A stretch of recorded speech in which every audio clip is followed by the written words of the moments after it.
அல்ஹம்துலில்லாஹ். கணியத்திற்குரிய சகோதர சகோதரிகளே, வல்ல இறைவனின் அருளால் அவனது சத்திய மார்க்கத்தில் நேரான பாதையில் வாழக்கூடிய வாய்ப்பை வல்ல இறைவன் நம் அனைவருக்கும் தந்திருக்கின்றான். அல்ஹம்துலில்லாஹ். அன்பான சகோதர சகோதரிகளே, அல்லாஹ்வுடைய மாபெரும் கிருபையினால் அருளால் அவன் புனிதமாக்கிய ரமலானுடைய மாதத்தில் சிறப்பிற்குரிய ஒரு இரவில் நாம் எல்லாம் அல்லாஹ்வுடைய ஆலயத்தில் அல்லாஹ்வை புகழ்வதற்காக, அவனை நினைவு கூறுவதற்காக இங்கே அமர்ந்திருக்கின்றோம். அல்ஹம்துலில்லாஹ். கண்ணியத்திற்குரிய சகோதர சகோதரிகளே, ரமலானுடைய மாதத்தினுடைய சிறப்புகளாக அல்லாஹ்வுடைய தூதரவர்கள் இந்த கடைசி 10 நாட்களில் ஒற்றைப்படை இரவுகளில் நீங்கள் ஒன்றை தேடிக்கொள்ளுங்கள். லைலத்துல் கத்ர் சொல்லக்கூடிய இரவு இந்த 10 நாட்கள்ல ஒற்றைப்படை இரவுல ஒரு இரவு தான். 21 இருக்கலாம், 23, 5, 27, 29 இந்த 5 நாட்கள்ல ஏதாவது ஒரு இரவு தான் லைலத்துல் கத்ரான அந்த இரவு. அந்த இரவை குறித்து அல்லாஹ் சொல்லும்போது கூட 1000 மாதங்களை விட சிறந்த ஒரு நாள், 1000 மாதங்களை விட சிறந்த ஒரு நாள் தான் அல்லாஹ்வுடைய நாட்டத்தை கொண்டு இந்த நாளா இருக்கலாம். அதனால முடிந்த வரைக்கும் இந்த நாளுடைய சிறப்பை கருதி எந்த அளவுக்கு நம்மால் அமல் செய்ய முடியும், எந்த அளவுக்கு நன்மை செய்ய முடியும் என்பதை அதிகமான முறையில ஈடுபாடு இருக்க வேண்டும். இது முதல் செய்தி. இரண்டாவதாக, இன்றைக்கு 20 நாட்களுடைய நோன்பு முடிஞ்சிருச்சு. 21வது நாள்ல நாம் எல்லாம் இருக்கிறோம். இந்த 20 நாட்களுமே தொடர்ச்சியாக நபித்தோழருடைய வரலாறு என்ற தலைப்பின் கீழாக பல்வேறு சகாபாக்களுடைய வரலாறுகள்லாம் தொடர்ச்சியாக உரையாக கேள்விப்பட்டுக் கொண்டே இருந்தோம். வரக்கூடிய இந்த தொடர்ச்சியான இன்று முதல் சகாபாக்கள் வரலாறு என்ற தலைப்பின் கீழாக நாம் எல்லாம் பெரிதும் அறியாத சகாபாக்கள், அவருடைய வாழ்க்கை எப்படி இருந்தது, அறியாத சகாபாக்களுடைய அறியாத வரலாறு எல்லாம் தொடர்ச்சியாக நாம் எல்லாம் செயல பார்க்க இருக்கின்றோம். முதல்ல அந்த உரைக்கெல்லாம் செல்வதற்கு முன்பாக சகாபாக்கள் என்று அல்லாஹ்வுடைய தூதர் சொல்லி காட்டுறார். சகாபாக்களை 3 விதமா பிரிக்கலாம். ஒன்று முஹாஜிர்கள், மக்காவில இருந்து மதீனாவுக்கு சென்றவர்கள் முஹாஜிர் என்று அழைக்கப்படுறாங்க. அதே மாதிரி அன்சாரிகள் என்று ஒரு சாரார் இருக்கிறாங்க. இந்த 2 சாராரை தாண்டி இன்னொரு சாராரும் சகாபாக்களுடைய வாழ்க்கையில் இருந்தாங்க. அவங்க யாருன்னா, அவங்க முஹாஜிர் கிடையாது, அவங்க அன்சாரியும் கிடையாது. அவங்க யார் என்றால் அல்லாஹ்வுடைய தூதரவர்கள் ஆரம்பத்தில் மக்கால பிரச்சனை பண்ணாங்கல்ல, எத்தனை ஆண்டு அல்லாஹ்வுடைய மக்கால பிரச்சனை பண்ணாங்க? 13 ஆண்டுகள். இந்த 13 ஆண்டுகள்ல அல்லாஹ்வுடைய தூதர் சொன்ன செய்திகளை உள்வாங்கி அதை செயல்முறைப்படுத்தி ஹிஜ்ரத் செய்வதற்கு முன்பாகவே மக்காவில் மரணித்தவர்கள், கொல்லப்பட்டவர்கள். பெரும்பாலும் பாத்தீங்கன்னா முஹாஜிரை பற்றி நாமெல்லாம் பேசுவோம், அன்சாரியை பற்றி பேசுவோம். அதே நேரத்துல முஹாஜிரும் இல்லாமல் அன்சாரியும் இல்லாமல் மக்காவிலேயே கொள்கை ஏற்று அதே இடத்துல மரணிக்கக்கூடிய மாணவர்களும் பெரும்பாலும் இருந்தார். ஒரு சில சொல்வா இருந்தா சுமையார் அவர்களுக்கு தெரியும், அம்மா அவருடைய தந்தை யாசிர் அவர்களுக்கு தெரியும். வேறு யாரும் தெரியும்? மரணித்தவர் வேற யாரும் சொல்லுங்க போ. அல்லாஹ்வுடைய தூதருக்கு உறுதுணையாக இருந்தாங்க, மரணித்தார்கள். குறிப்பா சொல்வா இருந்தா கவலை ஆண்டு என்று அல்லாஹ்வுடைய சொல்லுவாங்க. யார் அவர்கள்? அபூதாலிப் அவரை மரணிப்பாங்க, இன்னொரு மரணிப்பாங்க. 2 பேரும் ஒன்றாக மரணித்த காரணத்தினாலதான் அந்த ஆண்டை வரலாறுகள்ல கவலை ஆண்டு என்று குறிப்பிடுவார்கள். கதீஜா ரலியல்லாஹு அன்ஹா அவர்கள் இது மாதிரியாக முக்கியமான நபர்கள்லாம் மக்காவிலேயே ஹிஜ்ரத் எல்லாம் செல்வதற்கு முன்ன மரணித்தார். இவர்கள் ஒரு சாரார். இரண்டாவது முஹாஜிர்கள் என்றால் சொந்த நாட்டை விட்டு தன்னுடைய செல்லம் எல்லாம் இருக்கும், பொருளாதாரம் இருக்கும், தொழில் இருக்கும், குடும்பம் இருக்கும், எல்லாவற்றையும் விட்டுவிட்டு மார்க்கத்தை நிலைநாட்ட வேண்டும் என்பதற்காக எல்லாவற்றையும் துறந்தவர்களாக வேறு பகுதிக்கு போவார். ஆரம்பத்தில் எதற்காக அந்த முஹாஜிர்களாக ஹிஜ்ரத் என்பது எதற்காக நடந்தது என்றால், சொந்த ஊர்ல பிரச்சாரம் பண்ண தேவையில்லை, தன்னுடைய உள்ளத்துல தன்னை முஸ்லீமாக அல்லாஹ் ஒருவன் தான் என்று சொன்னதற்காக கொல்லப்பட்டார்கள். அல்லாஹ்வுடைய தூதர் முகம்மது அவர்கள் தான் பின்பற்றுவதற்கு தகுதியானவர் என்று சொன்னதற்காக கொல்லப்பட்டார்கள். சுமையா அவர்களா இருந்தாலும், யாசிர் அவர்களா இருந்தாலும், பல பிலால் முதற்கொண்டு பல்வேறு சகாபாக்கள்லாம் கொடுமைக்கு உள்ளாக்கப்பட்டதற்கான காரணம் யாரையும் பிரச்சாரம் பண்ணல. அல்லாஹ்வை ஏத்துக்கங்க, அல்லாஹ்வுடைய தூர் ஏத்துக்கங்க, இந்த பிரச்சாரத்துக்காக கொல்லப்படவில்லை. எதற்காக? உள்ளத்துல நான் இஸ்லாம் என்று உள்ளத்தில் அவர்கள் இஸ்லாத்தை கடைபிடித்த காரணத்தினாலதான் இவ்வளவு பிரச்சனை உண்டானது. இந்த பிரச்சனையுடைய வெளிப்பாடாதான் அல்லாஹ்வுடைய தூதர்கள் முக்கியமான சகாபாக்கள் அனுப்பி வைக்கிறார். முதல்ல எந்த நாட்டுக்கு எச்சரித்து போனாங்க? அபிசீனியா, ஹபாசா என்று சொல்லக்கூடிய அபிசீனியாவுக்கு தான் முதல்ல ஒரு 12 பேர் போனாங்க. அதற்கு அடுத்து 83 பேர் அல்லாஹ்வுடன் அனுப்பி வச்சாங்க. இப்படி 2 விதமாக அபிசீனியாவுக்கு எச்சரித்துக்காக போனாங்க. போப்பு நபருடைய எண்ணத்தை பாருங்க. பொதுவாக நம்ம இன்றைக்கு ஒரு ஊருக்கு போறோம், வெளியூருக்கு வெளிநாடுகளுக்கு எல்லாம் போறோம். நம்முடைய பொருளாதாரத்தை அதிகப்படுத்துவதற்காக, உலகத்துடைய செல்வத்தை அதிகப்படுத்துவதற்காக, உலகத்துல செட்டில்மெண்ட் ஆகணும், ஒரு வீடை கட்டணும், இடத்தை வாங்கணும், இது மாதிரி தேவைக்காக தான் வெளிநாட்டுக்கெல்லாம் போகும். ஆனால் சகாபாக்கள் போன நோக்கம் என்ன தெரியுமா? சொந்த ஊரு. இன்றைய என்னதான் வெளியூருக்கு போனாலும் சொந்த ஊரு மேல ஒரு பற்று நமக்கு இல்லாம இருக்குமா? எல்லாரையும் பாருங்க, இங்க இருக்கிற எல்லா மக்களுமே தேவவட்டி பூர்வீகமா கொண்ட மக்களா? பாதி பேர் சொந்த ஊர் தேவவட்டியா இருக்கலாம், பல பேர் மங்களக்குடியா இருக்கும், தொண்டியா இருக்கும், சென்னையா இருக்கும், பல பேர் பல்வேறு விதமான இடங்கள்ல இருந்து வந்திருக்கிறோம். ஆனாலும் கூட சொந்த ஊரினுடைய ஒரு அன்பு பாசம் என்பதெல்லாம் யாரும் மறுக்க முடியாது. அது இயல்பாய் உள்ள ஒன்றுதான். ஆனால் இது எல்லாவற்றையும் விட்டு விட்டுதான் ஹிஜ்ரத் என்ற பயணம் மேற்கொண்டு கிளம்புறாங்க.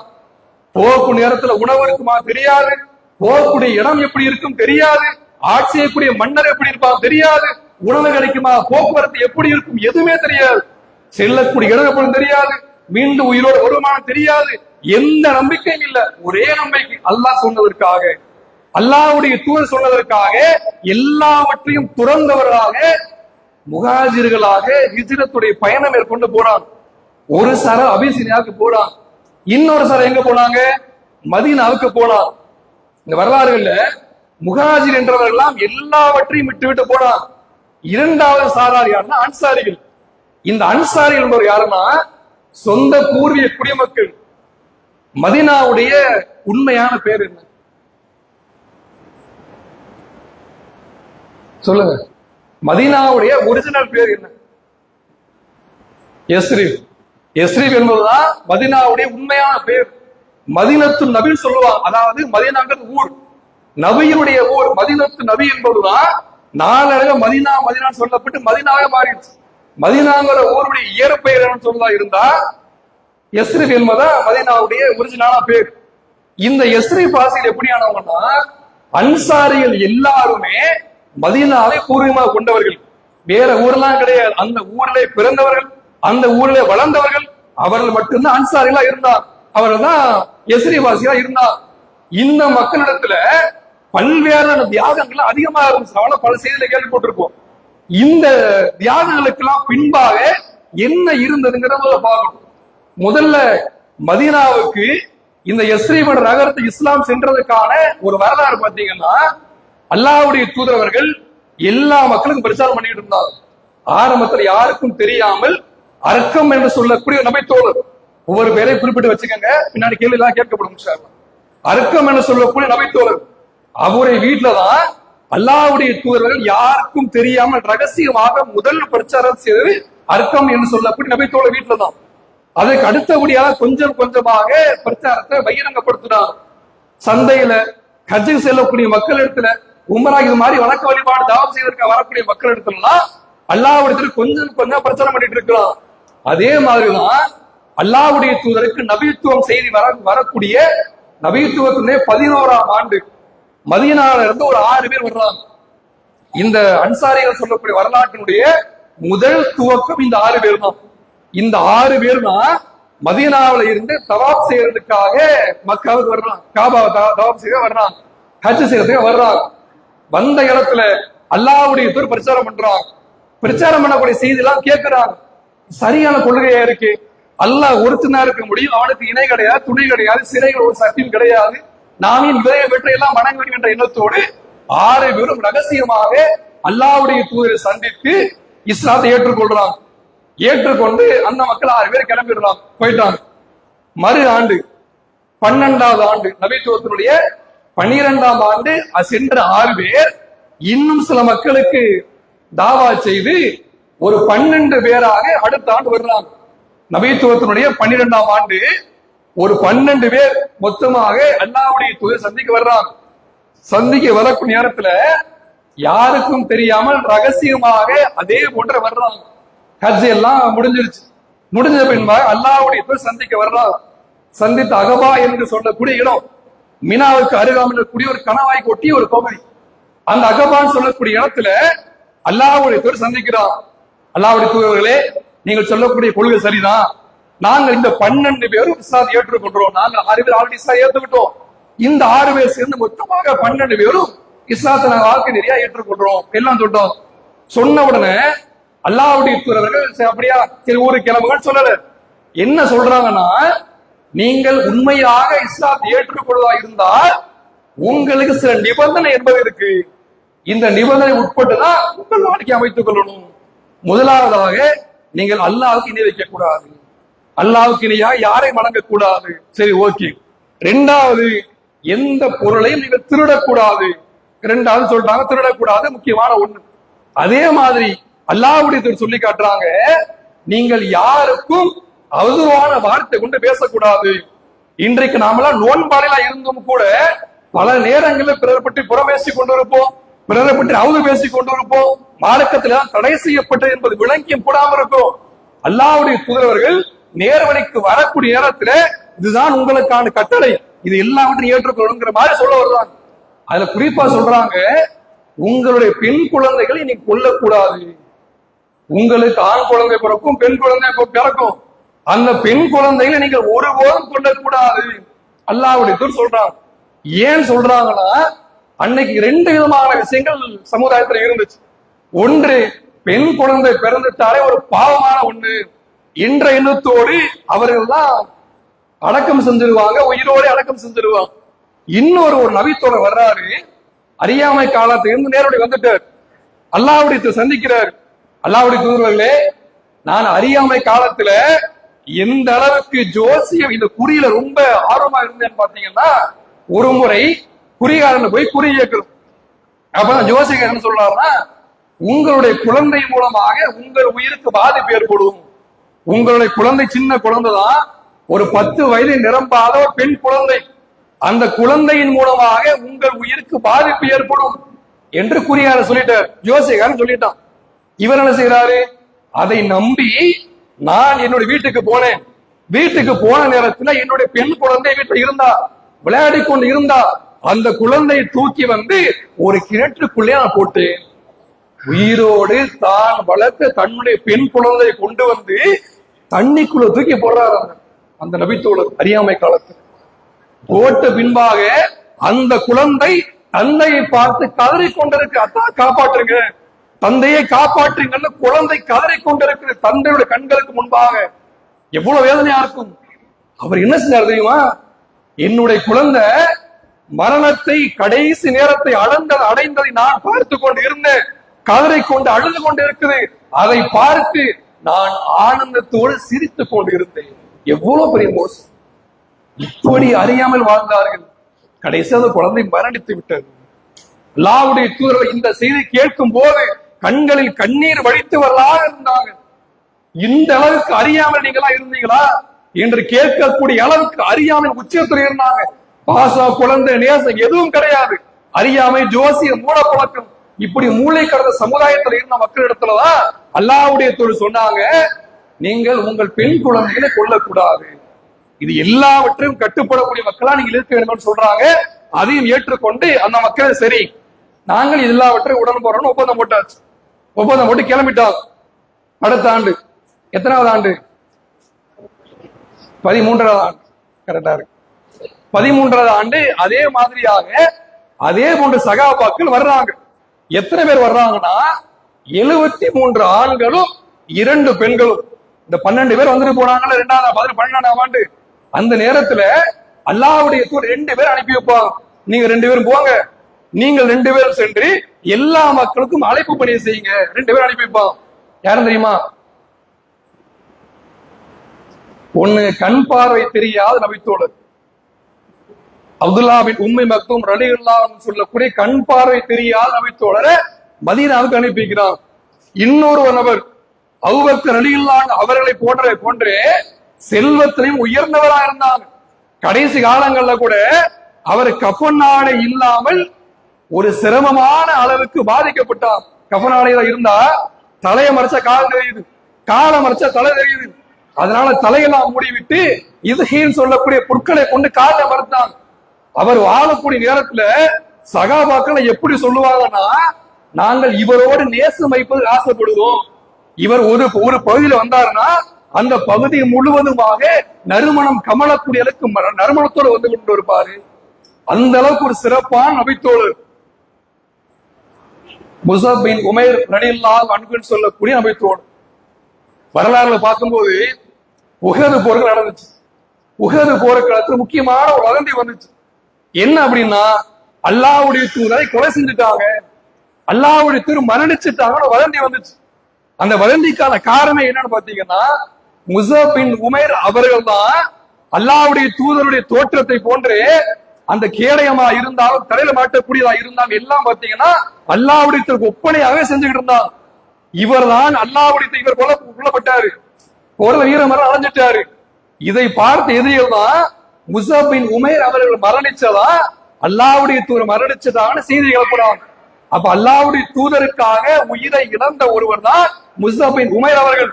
அந்த இரண்டு பேருமாக தான் மதீனாவுக்கு முதல்ல போறாங்க. எல்லா இடத்துலையும் பிரச்சாரம் பண்றாங்க. முஹாஜிர்ல இருக்கக்கூடிய அந்த 2 பேர் தான் 73 பேர் அடுத்தாண்டு வர்றாங்க, 75 பேரா எல்லாரிடம் பிரச்சாரம் பண்ணதுக்கான அடிப்படை காரணம் 2 பேர் தான். 2 பேர் யார் யாரு? ஒன்னு செல்வந்தரா இருந்தவர், எனக்கு செல்வம் இருக்கு, நான் பணக்காரன், நான் ஏழைகிட்ட போய் பிரச்சாரம் பண்ண மாட்டேன் இல்ல, எல்லா மக்களையும் பிரச்சாரம் பண்ணிக்கிட்டு இருந்தார். ஒரு முறை மதீனாவில் இருக்கக்கூடிய முக்கியமான ஒரு குலத்தினுடைய தலைவர் உஸ்வதன் சொல்லக்கூடிய ஒருவர் அவர்கிட்ட பிரச்சாரம் பண்றதுக்காக போறான். எல்லா மக்களும் அமர்ந்திருக்கிறான். கூட்டம் கூட்டமாக சண்டையில் அமர்வதை போன்று திண்ணையெல்லாம் இருக்குமா இல்லையா, அந்த இடத்துல சில மக்களை அழைத்து முஸஅப் பின் உமைர் அவர்கள் பிரச்சாரம் பண்ணிட்டு இருக்கிறார். இதை கேள்விப்பட்ட அந்த நபித்தோழர் ஒருத்தர் ஓடி வர்றார், வாளை எடுத்து வர்றார். நீங்கள் தான் மக்காவில் இருந்து மதீனாவுடைய எங்கள் நகரத்துக்கு வந்து எங்கள் மக்களை வழிகெடுக்கக்கூடிய நபர் நீங்கள் தானா? முஸஅப் பின் உமைர் அவர்கிட்ட அவர் பேசுறார். கடுமையான கோபத்தோடு கையில் வாளை ஏந்தி வரா நின்று கொண்டிருக்கிறார். நீங்கள் தான் எங்க மக்கள் அறியாமை கால மக்கள் பிரச்சாரம் பண்ணிட்டு இருக்கீங்களா? எங்க மக்கள் மூடன நீங்களா பிரச்சாரம் பண்ணிட்டு இருக்கீங்களா? உங்கள் கொள்கையை உங்கள் மார்க்கத்தை எங்கள் மக்கள் சொல்றீங்களா? கடுமையான கோபத்தில் பேசிக் கொண்டிருக்கிற கையில வாழை வைத்துக் கொண்டு இந்த நேரத்துல நீங்கள் உங்கள் பிரச்சாரத்தை விட்டு உங்கள் ஊருக்கு சென்று விட்டால் உங்கள் உயிர் தப்பும், இல்லை என்றால் என்னுடைய வாளுக்கு நீங்க பதில் சொல்லணும். இப்படியான ஒரு முறை வந்து நிற்கிற முஸஅப் பின் உமைர் அவர்கள் எந்த ஒரு கோபப்படல, எந்த ஒரு பயமும் இல்லை, மெதுவாக தன்மையான முறையோடு பேசிக் கொண்டிருக்கிறாங்க. ஹவுஸ் குலத்தினுடைய தலைவரே, நாங்கள் சொல்லக்கூடிய நீங்கள் கேளுங்கள், நீங்கள் அறியாமை கால மக்களை போன்று நீங்கள் கிடையாது, அறிவார்ந்த சமுதாயத்துடைய தலைவர். இப்படிலாம் நாசுகா பேசுறாங்க பாருங்க. அறியாமை காலத்து மக்களை போன்று கிடையாது, அறிவார்ந்த சமுதாயத்துடைய தலைவர் நீங்கள். நான் சொல்லக்கூடிய செய்தி நான் சொல்றேன், நீங்கள் அமைதியா கேளுங்கள். நான் சொல்லக்கூடிய சரியா இருந்தால் நீங்கள் என் பக்கம் வந்துருங்க, அல்லது நான் சொல்லக்கூடிய தவறு என்றால் உங்கள் பக்கம் நான் வந்துடுறேன். இப்படியான ஒப்பந்தம் போடுவோமா என்று கேட்ட உடனே சரி கரெக்ட் தான், இதுதான் நியாயமான ஒரு விஷயம் என்று அவர் அமர்ந்தார். ஒன்றாக முஸஅப் பின் உமைர் சொல்றான், எப்படிலாம் மதீனாவுல இஸ்லாம் வளர்ந்தது என்பதற்கான ஒரு அடிப்படையான வரலாறு கொஞ்சம் கொஞ்சமா சொல்லும் போது, ஆமா சரிதான், இறைவனுக்கு இணை வைக்க கூடாது, தூதரை மட்டும் தான் பின்பற்ற வேண்டும், நமக்குள்ள சண்டை போடக்கூடாது, அடியடி இருக்க கூடாது, திருடக்கூடாது, எல்லாம் சரிதானேங்க, நீங்க சொல்லக்கூடிய கொள்கை சரி, நான் ஏற்றுக்கொள்கின்றேன் என்று ஏற்றுக்கொண்டார். இப்படியாக முஸஅப் பின் உமைர் அவர்களா இருந்தாலும், கண் பார்வை இல்லாத அப்துல்லா பின் உம்மி மக்தூம் அவர்களா இருந்தாலும் மதீனாவுடைய எல்லா வீடுகளையும் பிரச்சாரம் பண்றான். ஒரு வீடு கிடையாது, ஒரு வீடு விடாம வரலாறுகள் பார்த்தோம் என்றால் மதீனாவுடைய எல்லா கதவுகளையும் தட்டினான். எல்லா வீடுகளுடைய கதவையும் தட்டி பிரச்சாரம் செய்து கொண்டு இருந்தான். இப்படியாக பிரச்சாரம் செய்து மறு ஆண்டு வரக்கூடிய நேரத்துல மொத்தம் 75 பேர் வர்றாங்க. 73 பேர் ஆண்களும் ஒரு 2 பெண்களும் வர்றான். வந்து அல்லாஹ்வுடைய தூதரை சந்திக்க வர்றான். எப்படி வர்றாங்கன்னா, ஹிஜ்ரி 13ஆம், அதாவது நபித்துவத்திலே 13ஆம் ஆண்டு வர்றான். 75 பேர் வந்துட்டாங்க. அல்லாஹ்வுடைய தூதரை நம்ம ஊருக்கு கூட்டிட்டு போயிடணும், சொந்த ஊர்ல கடுமையான பாதிப்புக்கு ரசூலுல்லாஹ் உள்ளாயிட்டு இருக்கிறாங்க. அதனால ஊர்ல விட்டு கூட்டிட்டு போகிற எண்ணத்துல வந்துட்டாங்க. ஹஜ் பயெல்லாம் முடிஞ்சிருச்சு. பிறை 12 ஆயிருச்சு. ஹஜ் எந்த மாசம் செயல்படுத்தணும்? துல்ஹஜ் மாசம். துல்ஹஜ் மாசம் 10 முடிஞ்சு 11 12 பிறை ஆயிருச்சு. அந்த நேரத்துல யாருக்கும் தெரியாமல் அதே அதபா என்று சொல்லக்கூடிய இடத்துல எல்லா சகல் வந்துட்டாங்க. அல்லாஹ்வுடைய தூதருக்கு ஒரு தூதர் மூலமா செய்தி சொல்லிட்டாங்க. அல்லாஹ்வுடைய தூதரே, 3ல் 1 போய் கடைசி இடத்துக்கு முன்பாக இந்த அகபான்னு சொல்லக்கூடிய இடத்துக்கு வந்துருங்க, நாங்கள் உங்களோட சில பேச்சுவார்த்தை பேச வேண்டி இருக்குங்கிற மாதிரி சொல்றான். அல்லாஹ்வுடைய தூதரும் கடைசியா வந்துடுறான். அல்லாஹ்வுடைய தூதர் அவர்களும் அப்பாஸ் ரலியல்லாஹு அவர்களும் வர்றாங்க. அல்லாஹ்வுடைய தூதரே சிறிய தந்தை 2 பேரும் வந்துட்டாங்க. வந்த உடனே அப்பாஸ் அவர்கள் ஆரம்பிக்கிறாங்க பேச்சு. என்னுடைய தோழர்களே, எஸ்ரி வாசிகளே, என்னுடைய மகன் அல்லாஹ்வுடைய தூதரிய சாஜா அவங்க சொல்றாங்க, என்னுடைய மகன் முகமது அவர்கள், அவரை நீங்க பாக்குறீங்க, எங்க ஊர்ல எந்த கவலையும் இல்லாம இருக்கிறார். நாங்கள் முழுவதுமாக என்னுடைய மகனை பாதுகாத்துக் கொண்டுதான் இருக்கிறோம். எந்த கவலையும் எங்களுக்கு கிடையாது. ஆனால் என்னுடைய மகன் மதீனா வாசிகளா இருக்கக்கூடிய உங்களோடு வருவதை ஆசைப்படுறாரு. மதீனாவுக்கு எஸ்ரீபுக்கு வருவதை அவர் ஆசைப்படுறாரு. வருவது மட்டுமல்லாமல் உங்களோடு ஒன்றிணைய வேண்டும் என்று ஆசைப்படுறாரு.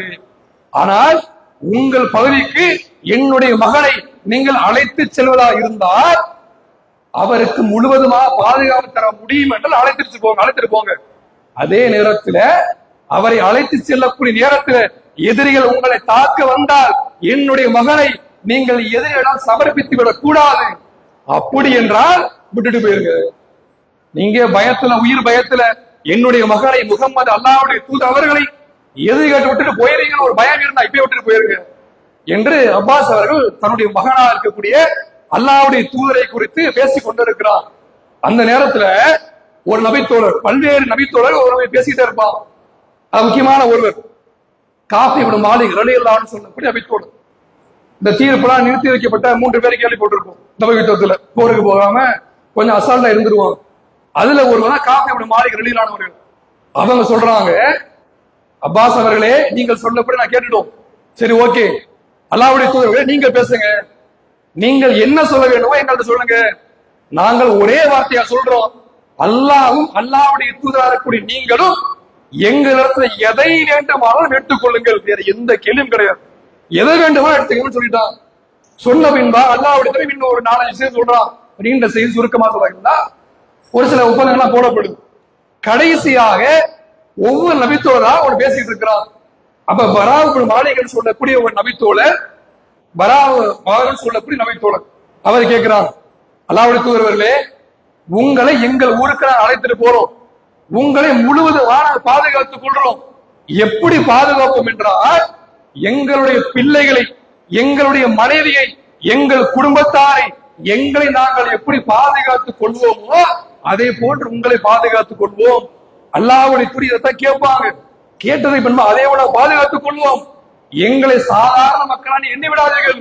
நாங்கள் எப்படியானவர் என்றால், எஸ்ரி பாதியில இருக்கக்கூடிய நாங்கள் போர்க்களத்தின் மைந்தர்கள்.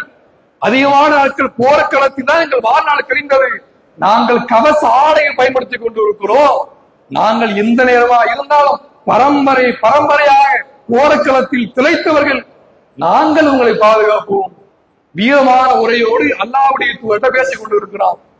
அப்ப இன்னொரு நபித்தோழர் கேட்கிறாங்க, அபுல் கைசம் என்று சொல்லக்கூடிய ஒரு மனிதர். அந்த நபித்தோழர் கேட்கிறார், அல்லாஹ்வுடைய தூதர்களே, நீங்க சொல்லக்கூடிய சரி, இப்ப யூதரா இருக்கக்கூடிய மதீனாவுல யூதர்களுக்கும் எங்களுக்கும் நடுவில் ஒரு ஒப்பந்தம் இருக்கு. எல்லாமே பாருங்க, ஒன்னா கேட்டு கிளியர் பண்ணிக்கிறான். எந்த டவுட் இருக்க கூடாது, எல்லாம் கிளியர் பண்றாங்க. இன்றைக்கு நாங்கள் யூதர்கள் ஒப்பந்தம் வச்சிருக்கிறோம். அந்த ஒப்பந்தத்தை முறித்து விட்டு உங்களோடு நான் ஒப்பந்தம் போட போறோம். நாளைக்கு ஒரு வேளை நீங்கள் உங்கள் மக்கா பகுதியை வெற்றியடைந்து உங்கள் ஊருக்கு சென்று விட்டால் எங்க நிலை என்ன ஆகும்? எங்களை விட்டு போயிருங்களா என்ற ஒரு பாசத்தோடு ஏக்கத்தோடு கேட்கிறான். உங்களுக்கான எல்லாம் செய்யறதோ, உங்க ஊரோட நீங்க போயிருங்களோ என்று கேட்கும் போது அல்லாஹ்வுடைய தூதரவர்கள் புன்னகையோடு சொல்றாங்க, என்னுடைய தோழர்களே, உங்கள் ரத்தம் என்னுடைய ரத்தம், என்னுடைய உயிர் உங்கள் உயிர், என்னுடைய வாழ்வும் மரணமும் உங்களோடு தான் இருக்கும் என்று அல்லாஹ்வுடைய தூதர் சொல்லக்கூடிய சகாபாக்கள் ஆச்சரியம் பார்த்து கொண்டு இருக்கிறாங்க. அந்த நேரத்துல கடைசியான ஒரு மனிதர், ஒரு நபித்தோழர். இவர் யாருன்னா, இன்னைக்கு ஜும்மா தொழுகைலாம் எல்லா இடங்களும் நடத்தப்படுதா? ஆரம்ப காலத்துல முதலில் ஜும்மாவை நடத்திய ஒரு நபித்தோழர், இளமையான வயதாக இருக்கக்கூடிய ஒரு நபித்தோழர், அஸ்அத் பின் சுராரா ரலியல்லாஹு சொல்லக்கூடிய நபித்தோழர். நல்லா மனதில் ஆழமா பதிவு வச்சுக்கோங்க. அஸ்அத் பின் சுராரான்னு சொல்லக்கூடிய நபித்தோழர். இவர் இளமை பருவத்தில் இருக்கிறார். இவர் தான் மக்களுக்கெல்லாம் ஒரு எச்சரிக்கை கொடுக்கிறார். எஸ்ரிவாதிகளே, இந்த இடத்துல நாம் எல்லாம் இந்த முகம்மது அவர்கள் அல்லாஹ்வுடைய தூதர் என்பதை விளங்கி அவர்களை அழைப்பதற்காக நம்முடைய உறுதி வந்திருக்கிறோம். அதுல எல்லாம் தெளிவா இருக்கிறோம். ஆனால் ஒரு எச்சரிக்கை என்ன தெரியுமா? நாம் அழைத்து செல்லக்கூடிய முகம்மது அவர்கள் ஒரு சாதாரண மனிதர் கிடையாது. அல்லாஹ்வுடைய தூதர் அவர்களை நான் நம்முடைய ஊருக்கு அழைத்து சென்றால் நம்முடைய ஊரை சார்ந்த முக்கியமான தலைவர்கள், குலத்தில் உயர்ந்தவர்கள் நம்மோடு கொல்லப்படலாம், நாமும் மரணிக்கலாம், ஒட்டுமொத்த அரபிய பிரதேசமும் நம்மோடு மதீனாவோடு படையெடுத்து வருவதற்கு தயாரா இருக்கும். இதற்கெல்லாம் நீங்கள் தயாரா? அப்படி தயார் என்றால் அல்லாஹ்வுடைய தூதரை அழைத்துட்டு போவோம். இப்படி ஒவ்வொரு நபித்தோடும் ஒவ்வொன்று பேச நேரத்துல சகாபாக்கள் கடைசியா கேட்கிறாங்க, அல்லாஹ்வுடைய தூதர்களை எல்லாம் தெளிவுபடுத்திட்டீங்க, உங்களுக்காக எதையும் செய்கிறோம், எங்கள் உயிராக இருந்தாலும் குடும்ப செல்லம் எல்லாத்தையும் கொடுக்கிறோம், எங்களுக்கு ஒன்னே ஒன்று சொல்லுங்க, இது எல்லாவற்றையும் நான் செஞ்சா எங்களுக்கு என்ன கிடைக்கும்? உலகத்துல உங்களுக்கு எல்லா கஷ்டம் வர்றோம், எங்க செல்வத்தை எல்லாம் உங்களுக்காக கொடுத்துறோம், எங்களுடைய பொருளாதாரம் எல்லாம் கொடுத்துறோம், எங்கள் உயிரையும் உங்களுக்காக கொடுத்துறோம், எல்லாத்தையும் செஞ்சிடறோம், செஞ்சு எங்க என்ன கிடைக்கும் போது எங்களுக்கு? அல்லாஹ்வுடைய ஒற்றை வார்த்தையில சொன்னாங்க, அல் ஜன்னா, உங்களுக்கு சொர்க்கம் கிடைக்கும் என்ற ஒரே ஒரு வார்த்தையை சொன்ன பின்பாக அல்லாஹ்வுடைய தூதர்களே உங்கள் கரங்களை நீட்டுங்கள் என்று சொல்லி எல்லா சகாபாக்களும் அல்லாஹ்வுடைய தூதருடைய கரத்தில் பையல் செய்து எல்லா மக்களும் இஸ்லாத்தை ஏற்றுக்கொள்கின்றார்கள். இன்றைக்கு அன்சாரி இல்லாமல் புகழப்படக்கூடிய எல்லாத்துடைய ஆரம்ப காலகட்டம் அந்த 6 பேர் மூலமாக 6 பேர் 12 ஆச்சு, 1275 மாறியது. இன்றைக்கு ஒட்டுமொத்த மதீனா பிரதேசமே இஸ்லாம் மார்க்கத்தை இடுவதற்கான காரணம் அந்த 6 பேர். இப்படிதான் ஒவ்வொரு இடங்களையுமே இஸ்லாம் மார்க்கம் வளர்ந்து கொண்டே இருக்கு. சரி, முஹாஜிர்கள், அன்சாரிகள் இப்படி ஆரம்ப காலத்துல இஸ்லாம் மார்க்கத்துக்காக மரணித்தவர்கள், இப்படி சகாபாக்கள் பட்டியலை எல்லாம் அல்லாஹ்வுடைய தூதர் சொல்லக்கூடிய இடத்துல ஒரு எச்சரிக்கை செய்யலாம், என்னுடைய தோழர்களை யாரும் திட்டி விடக்கூடாது. அன்சாரிகளா இருந்தாலும் சரி, முஹாஜிர்களா இருந்தாலும் சரி, யாரா இருந்தாலும் என்னோடு வாழக்கூடிய என்னுடைய தோழர்களை நீங்கள் திட்டிவிடக்கூடாது. அன்சாரிகளை நேசிப்பது ஈமானுடைய ஒரு அம்சம். அல்லாஹ்வுடைய சொல்றாங்க, எல்லா இடத்திலையுமே தன்னுடைய தோழர்களுக்காக, அந்த சகாபாக்கள் மனிதர்களுக்காக எல்லா இடத்தையும் உயர்த்திய ரசூலா பேசினாங்க. ஒரு முறை சொல்லும் போது கூட, சமுதாயத்துல நம்முடைய உம்மத்துல ஆக சிறந்தவர் யார் தெரியுமா? ரசூலா கேட்கிறாங்க சகாபாக்கள், நம்முடைய சமுதாயத்துல ஆக சிறந்த மனிதர்கள் யார் என்றால் என்னுடைய தோழர்கள் தான். அதற்கடுத்து யார் என்றால் அவர்களுக்கு பின்பா வரக்கூடியவர்கள், அதற்கடுத்து வரக்கூடியவர்கள் அவர்களுடைய சிறந்தவர்கள். இப்படியா கொஞ்சம் கொஞ்சமா பொறுத்துக்கிட்டே அல்லாஹ்வுடைய தூதர்கள் முதல் பட்டியலில் கொடுத்தவர்கள் அன்றைக்கு வாழ் சகாபாக்கள் தான். என்றால் அன்றைக்கு வாழ் சகாபாக்கள் செஞ்ச தியாகத்துக்கு ஈடாக நாம் எதை செஞ்சாலும் ஈடுகட்ட முடியாது. ரசூல் அதையும் சொல்றான், என்னுடைய சமுதாயத்துல என்னுடைய தோழர்கள்ல இந்த மார்க்கத்துக்காக ஒரே ஒரு நபர், சகாபாக்கள் ஒரு நபி தோழர், ஒரு சகாபி தன்னுடைய ஒரு கை மூலமாக தர்மம் செய்கிறார், அல்ல 2 கை அளவுக்கு தர்மம் செய்கிறார். இந்த தர்மத்தை நீங்கள் உகது மலை அளவுக்கான தர்மங்கள் செய்தாலும் ஈடுகட்ட முடியாது. ஒரு தராசு வைக்கிறோம், ஒரு சைடு உகது மலையை கொண்டு வச்சாச்சு, உகது மலை அளவுக்கான நன்மையை கொண்டு ஒரு சைடு வச்சாச்சு, இன்னொரு சைடு அன்றைக்கு வாழ்ந்த சகாபாக்களுடைய ஒரு கை அல்ல 2 கை அளவுக்கான தர்மங்களை கொண்டு வச்சாலும் அதுதான் மிகைத்திருக்குமே தவிர நாம் எந்த அளவுக்கு செய்தாலும் அது ஈடுகட்டவே முடியாது. அன்றைக்கு வாழ்ந்த சகாபாக்களுடைய தியாகம் அந்த அளவு இருந்த என்று அல்லாஹ்வுடைய சொல்லி காட்டுறாங்க. அந்த அடிப்படையில் தொடர்ச்சியான வரக்கூடிய நாட்கள்ல சகாபாக்கள்ல அறியப்படாத, பெரும்பாலும் கேள்விப்படாமல் பல நபித்தோழர்கள் இருக்கிறோம். அவர் செய்த தியாகம் எந்த அளவு இருந்தது, எப்படியான வாழ்க்கையில மேற்கொண்டார் என்பதை நாம் வரக்கூடிய தொடர்ச்சியா பார்ப்போம். நாளைய தினம் நாம் ஒரு நபித்தோழரை பற்றியான செய்தி பார்க்க இருக்கிறோம். இன்ஷா அல்லாஹ் அது யாருங்க நீங்க தான் பார்த்துட்டு வரணும். புகாரினுடைய 4381 இருந்து 4385 இந்த 5 ஹதீஸுக்குள்ள, இந்த 5 ஹதீஸ் தான், இந்த 5 ஹதீஸுக்குள்ள ஒரு நபித்தோழர் பேர் குறிப்பிடப்படும். அவர் எப்படிப்பட்டவர் என்றால், அல்லாஹ்வுடைய தூதர்கள் நம்முடைய சமுதாயத்திலே யாருக்குமே கொடுக்காத ஒரு சிறப்பை சொல்லி ரசூலுல்லாஹ் சொல்றாங்க. என்னுடைய சமுதாயத்தினுடைய நம்பிக்கையாளர் இவர்தான், நம்பிக்கைக்கு உரிய பாத்திரமாக என்னுடைய சமுதாயத்தில் வாழக்கூடிய ஒருவர் இவர்தான். ஒவ்வொரு சமுதாயத்துக்கும் ஒரு நம்பிக்கையாளர் இருந்தாங்க, நம்பிக்கைக்கு பாத்திரமான முக்கியமான ஒருவர் இருந்தார். என்னுடைய சமுதாயத்தினுடைய ஒட்டுமொத்த எத்தனை கோடி மக்களை உலகத்தில் வாழ்ந்து கொண்டிருக்கிற ரசூலுல்லாஹ் இருந்து எல்லாத்துக்கும் சிறந்த ஒருவராக அல்லாஹ்வுடைய தூதர்கள் ஒரு நபித்தோழரை குறிப்பிட்டார்கள். அந்த செய்தி புகாரினுடைய 4381 85 வரைக்கும் இருக்கக்கூடிய செய்திகள் தான். இந்த குறிப்பா 2 விஷயம் இருக்கு. ஒண்ணு, யாரும் யார்கிட்டையும் கேட்க கூடாது. முதல் விஷயம் நிபந்தனை என்னன்னா, யாரும் யார்கிட்ட கேட்க கூடாது. 2வது, ஏஎஸ் பண்ணி பார்க்க போறோம், ஜெமினி பார்க்க போறோம், சாட் இப்படி பார்க்க போறோம், யாரும் பார்க்க கூடாது. எப்படி பார்க்கணும்னா, புகாரினுடைய ஹதீஸ் புக் பள்ளியில இருக்கு, ஒண்ணுதான் இருக்கு. எல்லாருக்கும் போன் இருக்கு. பயான் முடிஞ்சவங்க கூட எல்லாருக்கும் வாட்ஸ்அப்ல புகாரி முஸ்லிம் சொல்லக்கூடிய ஹதீஸினுடைய அப்ளிகேஷன் வாட்ஸ்அப் அனுப்பிடுவோம். இன்ஷா அல்லாஹ் அனுப்பிய பின்பு அதை நீங்களே தேடிக்கொள்ளலாம். ஒரு 5 ஹதீஸ் தான், ரொம்ப 500 ஹதீஸ் 1000 ஹதீஸ் தேவையில்லை. 5 ஹதீஸை படிக்க போறோம்.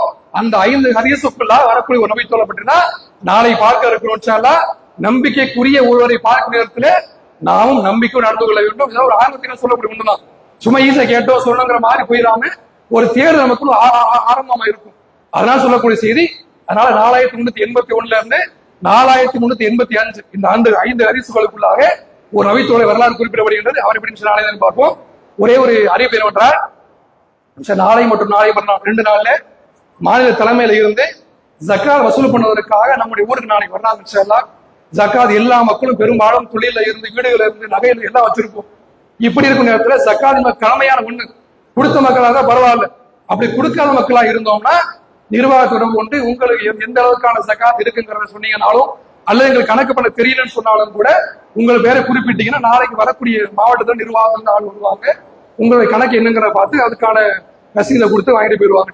அதனால உங்களுடைய பொருளாதாரங்களை நாளை கொடுத்து உதவி செய்யுங்க. இன்னும் முக்கியமான ஒண்ணு என்னன்னா, இன்றைய இரவு என்பதை சாதம் ஒன்றது கிடையாது. ஆரம்பத்தில் சொன்னதை போன்று இந்த நாளை முடிந்த வரைக்கும் நல்ல அமலுக்காக பயன்படுத்தணும். சும்மா பேசிக் கொண்டு இருந்தோம், விளையாட்டுக்கு இருந்தோம், சின்ன பிள்ளை ஓடியா விளையாண்டுக்கு இருக்கிறாங்க, இப்படியான விஷயத்தோடு நாம இருந்துக்கூடாது. 83 ஆண்டுகளை விட சிறந்த ஒரு நாள் இந்த நாள். அல்லாஹ்வுடைய நாளை விட 5 நாள் ஏதோ ஒரு நாள். இன்றைக்கு நமக்கு வாய்ப்பு கொடுத்திருக்கிறான், நாளைக்கு மரணிச்சவுடன் நமக்கு அந்த வாய்ப்பு கூட இருக்காது. அதனால முடிந்த வரைக்கும் இந்த இரவை நன்மையான விஷயங்களுக்காக, தொழுகையின் மூலமாக, திக்ருகள் மூலமாக, குர்ஆன் ஓதுவது மூலமாக, குர்ஆனை மரணம் செய்வதன் மூலமாக நன்மை எப்படி எல்லாம் செய்யணும் எல்லாத்தையும் செய்து கொள்ளுங்கள். கடைசியாக ஒண்ணுன்னா, இந்த 1 மாத காலமே அதிகமான தாவாக்கள் விஷயமாக ஜமாத்துடைய நம்முடைய கிளை நிர்வாகத்துக்கு அதிகமான கடன் சுமையில இருக்கு. தாயில இருந்து, பயான்ல இருந்து, பள்ளி சுத்தம் பண்றதுல இருந்து நிறைய செலவுகள் கிட்டத்தட்ட 1 லட்சம் ரூபாய்க்கு மேலாக அதிகமான செலவுகளுக்கு உள்ளாக்கப்பட்டு இந்த நேரம் இருக்கு. ஒரு நபர் உள்ளவன் தொழுகிறார், அதற்கான நன்மை நம்ம கிடைக்கும். பள்ளியை சுத்தம் பண்றாங்க, சுத்தம் பண்ண கிளீனா இருக்குன்னா அதற்கு நன்மை நம்ம கிடைக்கும். பாத்ரூம் சுத்தம் பண்றாங்க, அதற்கு நன்மை கிடைக்கும். குர்ஆனை ஓதி கொண்டிருக்கிறார், தொழுது கொண்டிருக்கிறார், திக்ர் செய்யறாரு, எல்லாத்துக்கும் நன்மைகள் நமக்கும் ஒரு பங்கு வேண்டும் என்றால் இந்த தாவா பணிகளுக்காக முடிந்த வரைக்கும் நம்மால் எது முடியுமோ 83 ஆண்டுகள் சிறந்த ஒரு நாள் இருக்கிற காரணத்தினால அதிகமான பொருளாதாரங்களை கொடுத்து இம்மை வரை வெற்றி பெறக்கூடிய நல்ல வாய்ப்பை பல இறைவன் நம் அனைவருக்கும் நல்குவாளாக. வாஹிர் தவன் அல்ஹம்துலில்லாஹி ரப்பில் ஆலமீன். அஸ்ஸலாமு அலைக்கும் வரஹ்மத்துல்லாஹி வபரகாத்துஹு.